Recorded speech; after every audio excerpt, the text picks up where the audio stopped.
A while ago, a commenter asked this question: how can we explore a research gap? And I realized that I discuss a lot about research rationale on this channel, but I'm not told how research gaps can be identified or what they are to begin with. So let's get to it.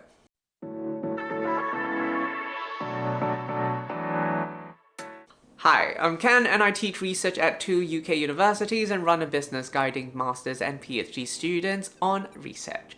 In this video, we will look at 3 different kinds of research gaps, where they are and how do we identify them. There are also links to the resources in the description of this video. I've created a list of questions for your consideration to support your identification of research gaps. So pause the video, download that, and then follow along with me. Research gaps are not just holes in the available research like the name suggests. There are typically more gaps than research in general. If we think about research availability as a gradient, this makes more sense. This is where research has been conducted, this is where research has yet to be conducted, and this is the research frontier. That is the boundary between what has been researched and what has not been researched. However, this boundary is not a clear straight line. The distinction between what has been researched and what has not yet been researched is not so clear-cut. So let's take research in simulation as an educational approach as an example here. Simulation as a teaching method is quite well researched in general. It has roots in military training and gradually pervaded law, aerospace training, medical education much later. Research within simulation follows suit as well. Currently, in medical training, we use simulation to teach a broad variety of skills. As research is published, the knowledge about the topic is slowly being filled. However, this is not perfect. It's not like pouring water into a glass. There are gaps that can exist in the current research. There are also areas of innovation where no one has researched before.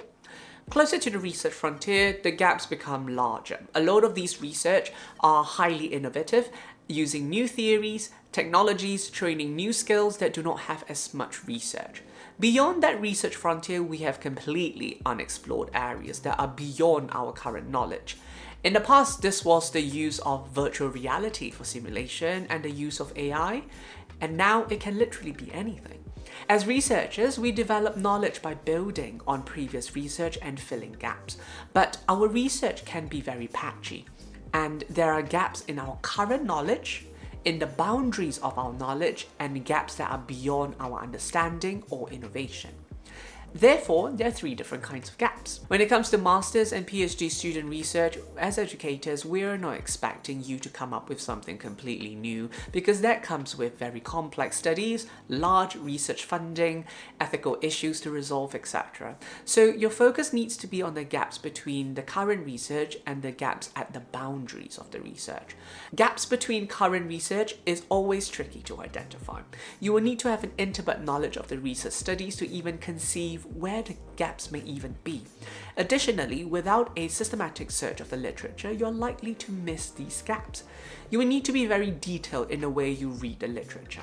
Lastly, you will need some creativity because you need to think about areas that other researchers have not thought about. Gaps at the boundary of research are easier to identify because there's just more space for new research there. The first place I would turn to find a research gap would be looking at systematic reviews. Systematic reviews have a handy section that is specifically about future research recommendations. Scoping reviews are also great for this purpose. They're particularly useful for a broader understanding of the field of research in that topic, specifically if you're trying to identify the boundary of research. Systematic reviews are typically very detailed in their exploration, so they'll help you identify gaps between the current research. You can also find future research recommendations in empirical studies, but I would recommend that you start with the reviews first. This is because empirical studies identifies gaps immediately adjacent to it, which may already be filled if the paper is dated. Reviews, on the other hand, consider research within the field and typically give a clearer picture of multiple gaps with a broader and more systematic consideration of wider literature. Future research recommendations and gaps in research sections are the first places to turn to, but this is not the only areas. Within systematic reviews and scoping reviews, you will find beautiful tables like this, This is what we call a data extraction table or a data charting table. Reviewers use this table to summarize characteristics and findings of studies for easy comparison, and for readers, this is a quick way to see what research has been conducted. As much as knowing what has been researched, to find gaps you will need to tune into what is not mentioned or stated, most importantly. This is where the micro, meso, and macro questions come in.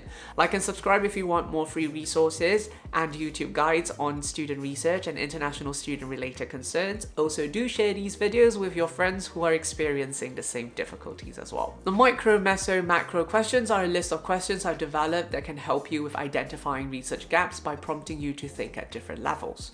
You can download this template from my website, link in the description below. Micro questions help you identify questions that are more detailed about the specifics of the types of research conducted.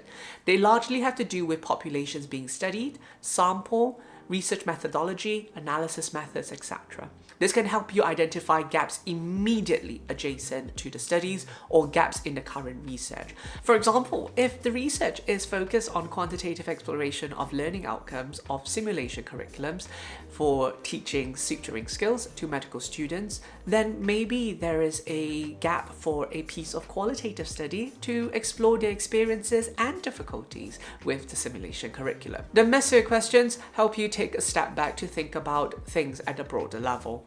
This gets you thinking about conceptual ideas that have been researched and used, such as theories, assumptions, approaches to research, and exploration about the topic. For example, you would ask questions about the theoretical concepts driving the research. Let's say the current research in simulation appears to be focused on Kolb's experiential learning theory, and you know that Jeffrey's NLM theory is newer and more specific. Perhaps there is a room for research that explores the use of this other theory. Macro questions are one level broader, and they will look at the possibility of innovation and areas of focus within the research. We will go beyond academics and look at social, cultural, political, geopolitical, and technological discourse, and how these changes can create gaps in the research. For example, in simulation, I currently have students exploring gaps within the cultural issues of simulation in the field of mental health nursing. Another student of mine is looking at the use of virtual reality in simulation in basic life support courses. Another is exploring the use of AI in the creation of simulation triggers and case studies. Additionally, there can be gaps caused by the shifting in politics. For example, Saudi Arabia's Vision 2030, which partially places a focus on more innovative curriculum approaches and prevention of health threats, which may potentially create room and gaps for research about using simulation to teach health prevention topics and research into new ways of doing simulation. Like I said at the start, there are more gaps in research. In fact, gaps are pretty much unlimited. One thing to remember is that not all gaps mean that there is a need for research. There is a reason why certain gaps exist. It can be because it's too small to explore in a research. Other research can potentially generalize to cover this gap, or maybe there is no value in researching this gap specifically. Gap in research is only the beginning of the consideration of research rationale. For more on research rationale, go on over to this video and I'll see you over there. Goodbye.